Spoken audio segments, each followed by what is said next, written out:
Right, so we have our first question, which is 9 take away 5.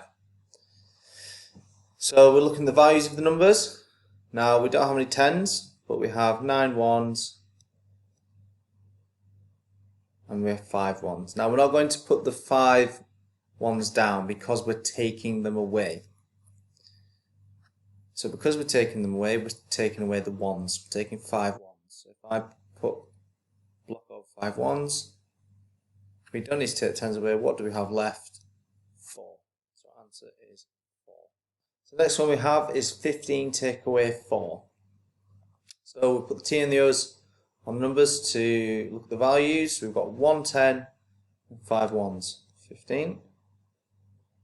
Now we're taking away 4. So remember, we're not putting the 4 ones there because we're taking them away from this number here, from the whole number.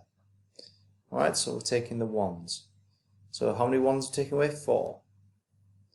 So now, taking away the tens. Now there are no tens in 4, so that's our number.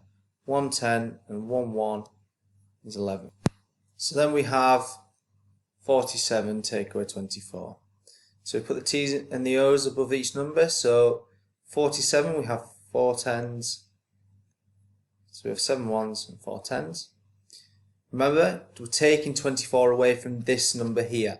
So we're not putting 2 tens and 4 ones. Alright? We're taking away the ones first. So how many ones are we taking away? We are taking 4 from these ones. So I'll take 4 away, so I've got 3 ones left. And then I'm taking 2 tens away. So I'm taking 2 tens. So then I've got 2 tens left and 3 ones. The answer is 23.